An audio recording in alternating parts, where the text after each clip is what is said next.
আমার ফাঁসি চাই। মুক্তিযোদ্ধা মতিউর রহমান রিন্টু। প্রধানমন্ত্রী শেখ হাসিনা কর্তৃক সরকারিভাবে সস্ত্রীক অবাঞ্ছিত ঘোষিত। উৎসর্গ: দেশপ্রেম বিবর্জিত নেতানেত্রীর খপ্পরে পড়ে যে সমস্ত প্রতিভাবান তরুণ ছাত্র যুবক তাদের ভবিষ্যৎ এবং জীবন বিসর্জন দিয়েছে, আমার ফাঁসি চাই গ্রন্থটি তাদের জন্য। প্রকাশক: স্বর্ণলতা ও বনলতা। প্রকাশকাল: স্বাধীনতা দিবস 1999। মূল্য 75 টাকা। নামকরণ: যদি পুলিশের উদ্দেশ্যে স্বীকারোক্তিমূলক জবানবন্দি দেওয়া হতো তাহলে গ্রন্থটির নাম হতো 161 ধারার জবানবন্দি। যদি ম্যাজিস্ট্রেটের উদ্দেশ্যে স্বীকারোক্তিমূলক জবানবন্দি দেওয়া হতো তাহলে গ্রন্থটির নাম হতো 164 ধারার জবানবন্দি। কিন্তু জনতার উদ্দেশ্যে দেওয়া স্বীকারোক্তিমূলক জবানবন্দির কোনো ধারা নেই। যেহেতু এই গ্রন্থটি জনতার উদ্দেশ্যে দেওয়া এক ধরনের স্বীকারোক্তিমূলক জবানবন্দি, তাই গ্রন্থটির নাম দিয়েছি আমার ফাঁসি চাই। যদি বলা যায় মিস্টার এক্স অপরাধ করেছে, মিস্টার এক্সের ফাঁসি চাই, তাহলে নিজ অপরাধ করলে কি বলা উচিত না আমার ফাঁসি চাই? তাই গ্রন্থটির নাম রেখেছি আমার ফাঁসি চাই। ভূমিকা: আমার বিশ্বাস, অতীতের সত্য ঘটনা বা ইতিহাস জানা থাকলে ভবিষ্যতের দিক নির্দেশনা হয়তো আসতে পারে। শুধু আমি জানি এমন সমস্ত ঘটনাবলী কেবল এখানে লিখিত হলো, তবে আমার দেখা বা জানবার বাইরে অন্য কিছু নেই, এটা একেবারেই ঠিক নয়। অবশ্যই আছে। আমরা যারা সাধারণ মানুষ, আমাদের একটা বিষয় নিশ্চিত হতে হবে যে যারা রাজনীতি করেন বা দেশ চালান তারা আমাদের চাইতে খুব বেশি বোঝেন তা মোটেও নয়। আমাদের ধারণার আশপাশ দিয়েই তাদের ধারণা। আমাদের চাইতে খুব বেশি জ্ঞান, মেধা, যোগ্যতা রাজনীতিবিদদের আছে এমন ভাববারও কোনো কারণ নেই। বরং কোনো বাস্তব বিষয়ে তাদের ধ্যান ধারণা ও জ্ঞানের চাইতে আমরা যারা সাধারণ মানুষ, আমাদের জ্ঞান বুদ্ধি সেই তুলনায় অনেক বেশি। অন্তত বাংলাদেশের রাজনীতিক ও প্রশাসকদের বেলায় এটা 16 আনা সত্য। কত নিচু প্রকৃতি এবং কত লোভী ও ক্ষুদ্র মনোবৃত্তির মানুষেরা কত উপরে আসীন, সাধারণ জনতার কাছে তা তুলে ধরার জন্যই এই বই লেখার প্রয়াস। বাংলাদেশের নাগরিকদের প্রতি, বিশেষ করে আগামী প্রজন্মের মানুষদের জন্য এই ধরনের বই বা পুস্তক লেখা উচিত কিনা এ নিয়ে বিস্তর চিন্তাভাবনা, আলাপ আলোচনা এবং তর্ক বিতর্কের পর অবশেষে সিদ্ধান্ত নিয়েছি রাজনীতির অন্তরালের কোনো সত্য ও তথ্যকে বাধাগ্রস্ত না করে যতটুকু জেনেছি তাই জনসম্মুখে তুলে ধরব, এই ভেবে যে যদি বর্তমান এবং আগামী দিনের মানুষের কোনো কাজে লাগে। এই গ্রন্থ বা পুস্তক পড়ে কোনো পাঠক আমাদের অকথ্য ভাষায় গালিগালাজ করবেন, পারলে তার চাইতেও ভয়ানক চরম দণ্ড দেবেন। আবার কোনো পাঠক হয়তো সতর্ক সাবধান হয়ে বিস্তর চিন্তা ভাবনা করে আগামী দিনের রাজনৈতিক পথ চলবেন।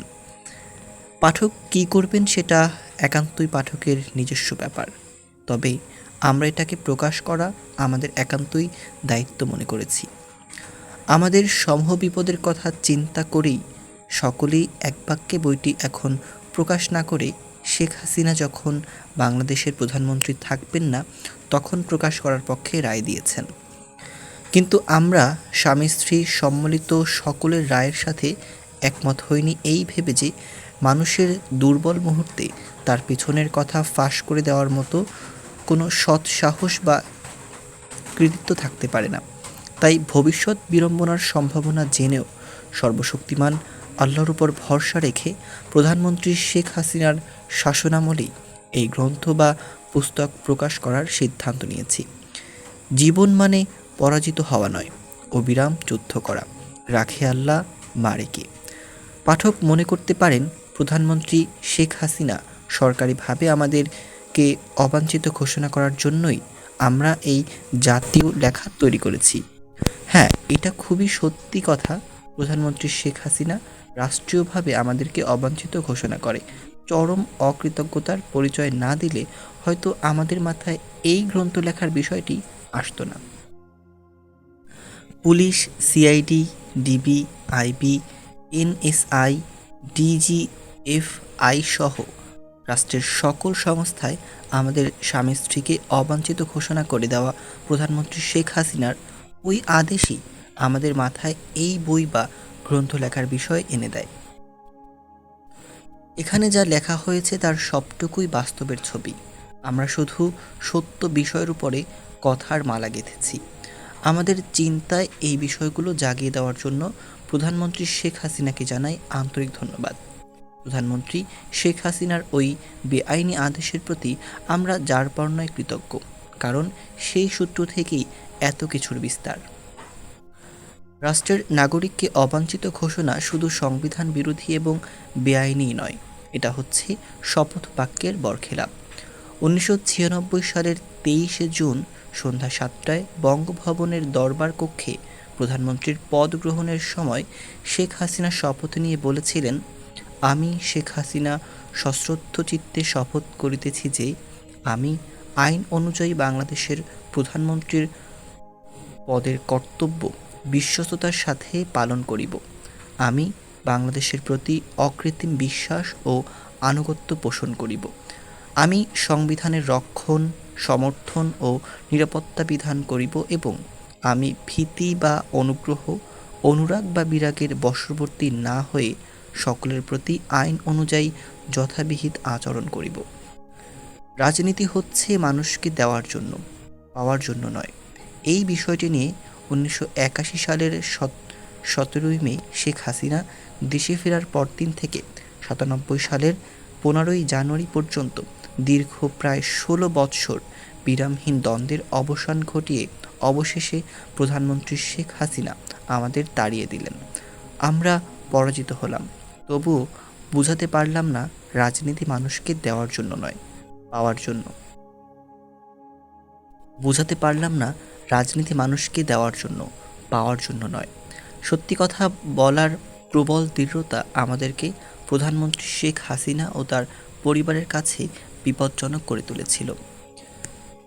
ব্যক্তিগতভাবে যিনি অসৎ, বেঈমান, নিমকহারাম এবং মুনাফিক, তিনি কি রাষ্ট্রীয় বা সমাজ জীবনে সৎ ইমানদার হতে পারেন?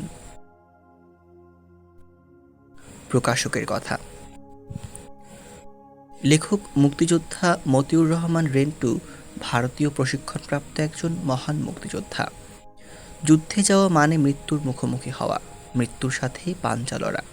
মুক্তিযুদ্ধের সময় নবম শ্রেণীর ছাত্র হয়েও লেখক যুদ্ধ করে আমাদের দেশ স্বাধীন করেছেন। একজন বীর মুক্তিযোদ্ধা হিসেবে তিনি আমাদের অহংকার, আমাদের গর্ব। সম্ভবত তিনিই একমাত্র মুক্তিযোদ্ধা যার প্রবাসী স্বাধীন বাংলাদেশ সরকার কর্তৃক দেওয়া মুক্তিযুদ্ধ জাদুঘরে সংরক্ষিত আছে।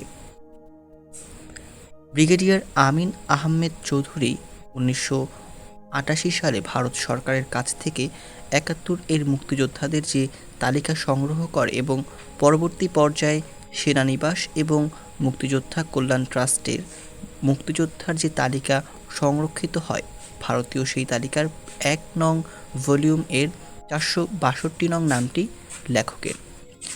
তার পরবর্তী পর্যায়ে 1998-99 সালে প্রধানমন্ত্রী শেখ হাসিনা তার দপ্তরের ওই তালিকার একটি সংরক্ষণ করেন এবং এই ভারতীয় তালিকা অনুযায়ী দেশের প্রধানমন্ত্রী হিসাবে প্রতিস্বাক্ষর করে মুক্তিযোদ্ধাদের সনদ দেন।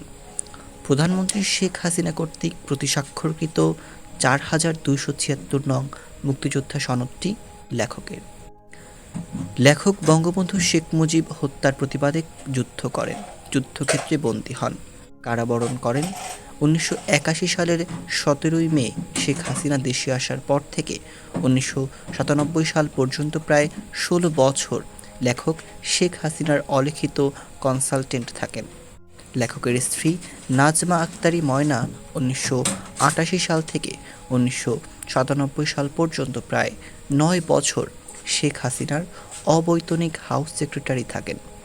1997 সালে প্রধানমন্ত্রী শেখ হাসিনা সরকারিভাবে লেখক এবং তার স্ত্রীকে অবাঞ্ছিত ঘোষণা করেন লেখক ও তার স্ত্রী আইনজীবী ছাড়া নিজেরাই প্রধানমন্ত্রী শেখ হাসিনার বিরুদ্ধে ওই অবাঞ্ছিত ঘোষণা বেআইনি দাবি করে হাইকোর্টে মামলা করেন।